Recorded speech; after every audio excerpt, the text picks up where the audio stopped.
We all know this weekend, Sunday for you, Monday for me, we have a 49ers matchup coming up at home. But we're going to start out with some good news and then get into the rest of this edition of Bingo Topics.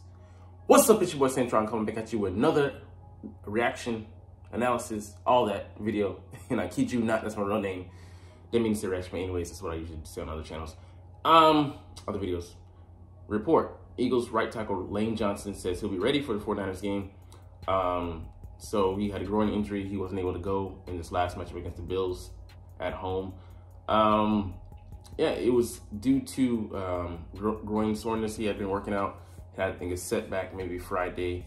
And then waking up the next morning, he was sore. So he tried to give it a go pregame. Just didn't work out. And he said he popped some scar tissue. So obviously we know he had that torn adductor last year. And he said that, you know, he's working himself back. He's day to, you know, the Eagles say he's day to day, but I definitely believe he'll be out there. Yeah, we would fare much better with him out there. I do have a new vote of confidence in Jack Driscoll. That being said, the best matchup would be for him to be out there against Nick Bosa, to go against this one, you know, a heavy hitter, a heavyweight fight, a dog fight for the NFC.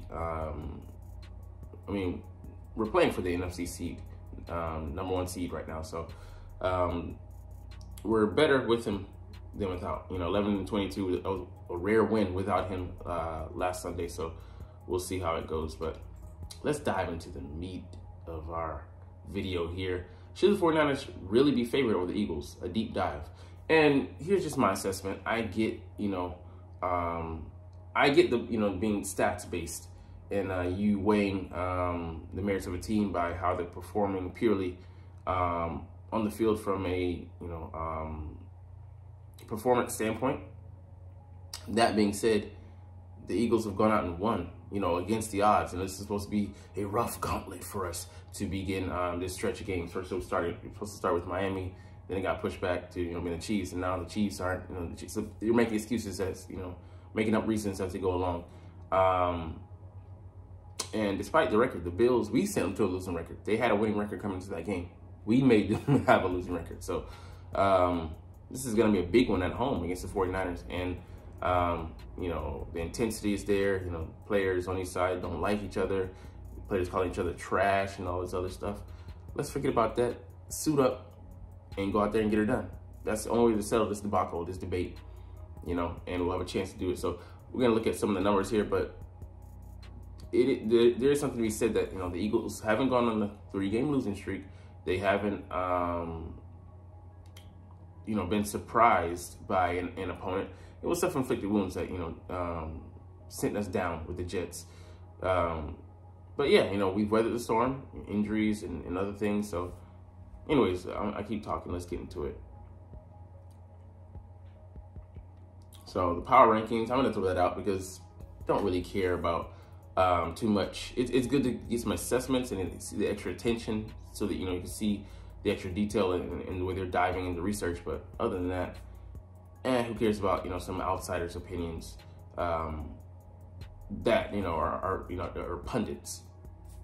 And they're not really, I mean, like, I would say more like the pencil pushing bunch. Now, the ex-players and stuff like that, some of the stuff they say has some merit, but they're still not in that locker room as well. And giving a non-biased take is really hard for a lot of guys.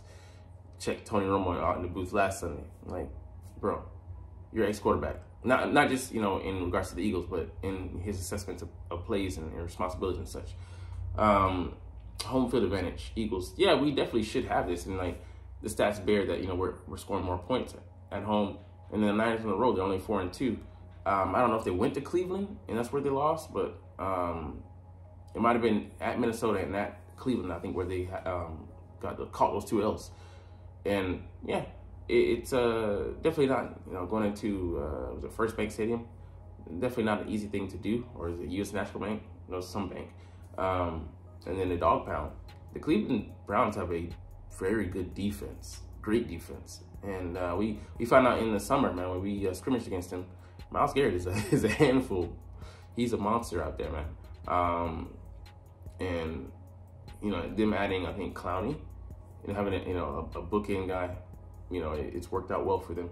So, yeah, I mean, I'm not, giving the 49ers a pass. I'm saying that, there's something to be said that we're undefeated at home this year. So, all right, offensive stats. They're about even. I'm gonna focus on the important ones. Yards, okay, who cares? But this is more to do with the defenses you faced, and we'll get to that a little bit later.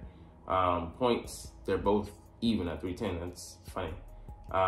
Net yards per pass, they've been more explosive, but they've more had cream puff teams that they've gone up against. Just be honest. Yards per rush, we're about even. It's funny, only this minuscule amount since them the 5th and us the 17th, middle of the pack. But we suffered having Cam Jurgens out, and since he's been back in, man, the rushing yards for Swift have been up. So I really like that matchup coming in, going into this game. Third down percentage, even with that, we're still just a good third down team, man, and that's a marker of a good team. Red zone touchdown, I think the last 3 weeks, or at least 2 weeks, we've been like 7 of 7 like in the red zone. Just been getting it done, man. And I think we're top 10 red zone offense right now, borderline probably top 5. Time possession, we just grind out wins, at least early in the season, and then we're able to go on those long drawn out drives, tire the defense, put them on the laurels. Like that last drive in the Bills game, man, they were stuck in the air, and they weren't even on the field, for a huge amount of time. But it just speaks to what this Eagles offense can do to you. Now, defense stats, I'll give you that the Niners have the better defense as far as the statistics go, and in some areas, the linebackers are better. I think cohesively, as of right now, they're playing a smidge better as a unit.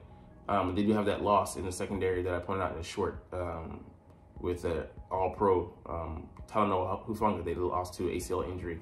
We'll see how that affects them in the secondary. Jair Brown, he played decently in his first start, but it's a big difference from teams having no tape on you, and then teams being able to evaluate you, and then your responsibilities of covering our guys in the second in receiving core and tight ends. We'll see if we get Dallas Goedert back this week or not, but I mean, they haven't. I mean, I don't know. I'd have to go see some of the offenses they face. I believe they face some pretty good offenses though. The Jaguars, the Cowboys. I mean, Minnesota's underrated, and when they had Kirk Cousins, were better. But yeah, we've also placed top-notch offenses. I mean, so it's not grading on a curve, but I will say that we faced the better teams than they have. So points allowed, I'll give you that. They're holding teams. Quarterback rating, I think they played more cohesively as a unit. Sacks are about the same. Rushing yards allowed, they're actually first. I think they probably overtook us this past game. But like I said, that's to do with the level of opponents they're playing. Third down percentage, just like third down, I'd say this is where we got to be better at getting off the field. Red zone, TDs, yeah, you got to be better at limiting people there. So I believe I want to see number of TDs surrendered, like ground and air, because I think that number is bad. It's really high.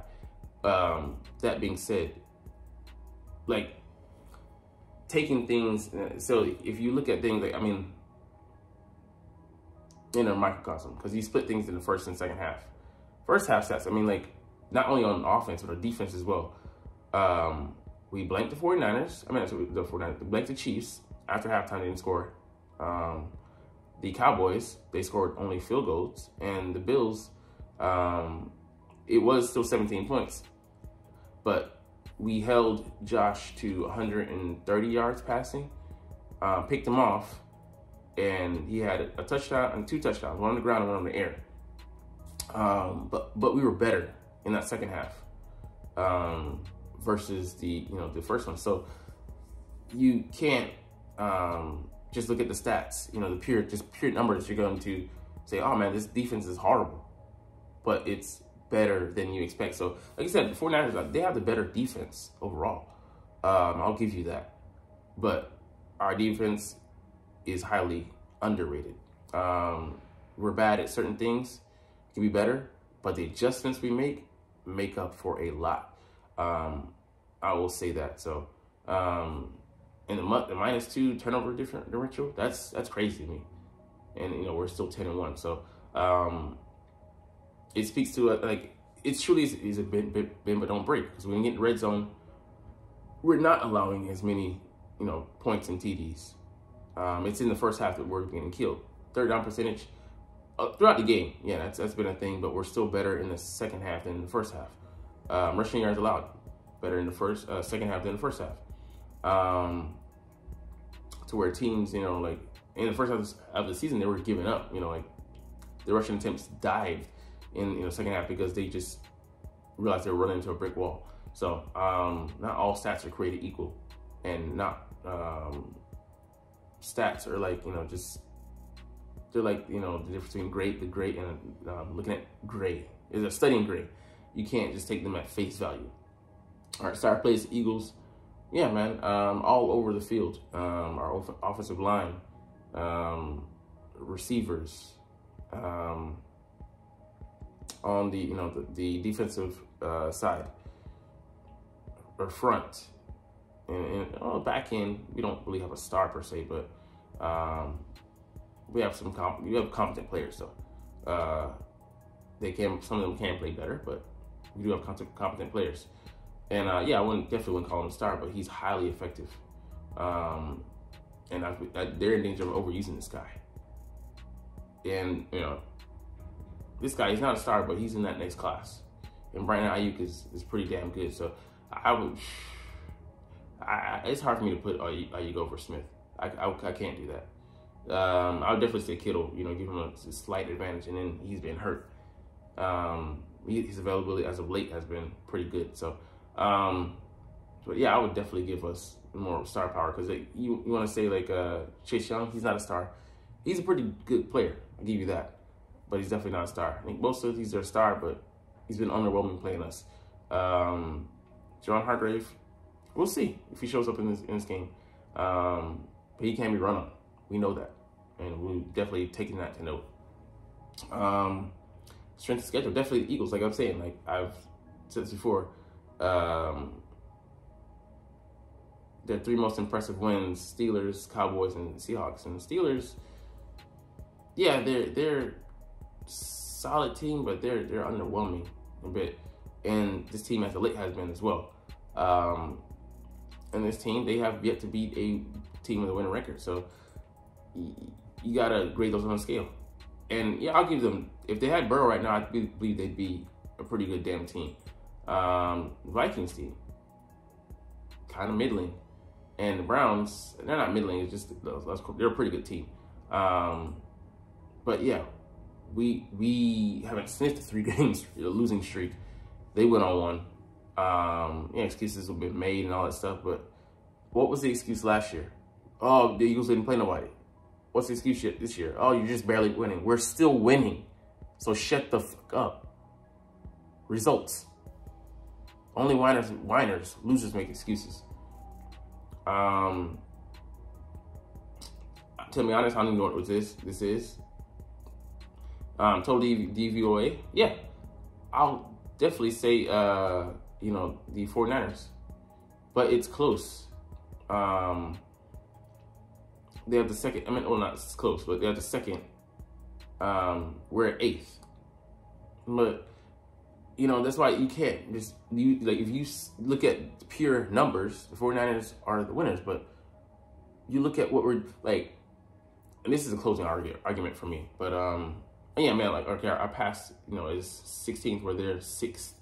Yeah, you look at if you just go in purely by numbers, you would take the 49ers. Going just by the wins recently, even though they aren't the same caliber opponents. You take the 49ers, but you look at who he faced. The Chiefs, the previous Super Bowl winners who he faced off in the Super Bowl. The Bills, who up until last year, you know, pretty good damn team, but still a dangerous unit. And then the Cowboys, one of the other threats to us in the NFC. Like, it's not they're not comparable. They're not comparable. You put the 49ers up against those teams, I say they win 1 out of 3 in that stretch, back to back to back. So maybe at best 2 out of 3. They can't do what we do. Anyways, let's move on. All right, Shaq Leonard scheduled to visit the Eagles later this week, so he visited with the Cowboys already. This is interesting because we have that hamstring injury to Zach Cunningham. Don't know how long he's going to be out. That plays a big part in this factor, but I don't think he's going to come in and immediately start, but we need depth, and he could provide that, provided that he's healthy and has good mobility, not hampered by his injuries, and his skills haven't degraded over the past, year or so when he's been dealing with injuries. So it's interesting, but I think it's good that we're getting a close-up look at him. Can dot the I's and cross the T's and see for ourselves whether it's worth bringing this guy on the team. So we did cut Josiah Scott. That freed up a space. Yeah, we are looking for that one piece here or there, and we're gonna have to add some guys back. Coming back off of injury reserve, Nakobe Dean. I don't know if he's ever gonna make it back, but we're hurting right now there because he was supposed to be our guy, but he's on IR right now. And let's see, the Eagles power ranking roundup, week 13. We were outplayed for stretches, but we came out and won the game. So that's why the whole narrative, I get it. Teams, they came out, back-to-back weeks against the Bills and the Chiefs. We were losing at halftime by the same damn score, 17-7, 10-point deficit, and we come back and win those games. On the road, didn't matter. At home, didn't matter. And defense was on the field way too much because the offense was inept, in the first half. So, man, what a way to come back and win it. But yeah, if you don't close this out, we are capable of being boogeymen. Yeah, we've gotten out to slow starts, but we're averaging a league high 14.6 games in the second half. And yeah, man, that's huge. But yeah, we gotta get those turnovers up, man. I think bend but don't break extends not just to the philosophy on defending, but also what we did. We set that trap for Josh because that's the propensity to throw to Diggs when he's facing a lesser, inferior pass coverage guy like a linebacker or safety. We baited him into that. I want to see more of that on defense, but we're reticent to do it unless we really need it, or let's say all the boxes are ticked. We're not going to take huge risk, and I get it, but at times, that be damned, you're gonna have to do it. So we'll see how that goes moving forward, but we should definitely have a lot more of those. And this pass rush,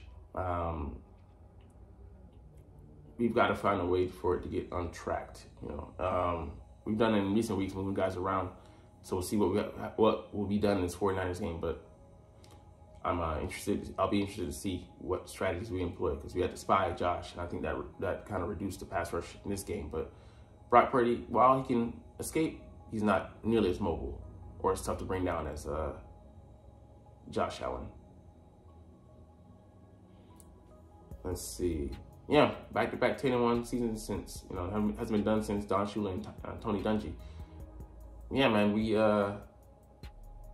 I think we're slated for big things, not just based on the record, but it's just the feeling and the momentum that we created, the vibe here.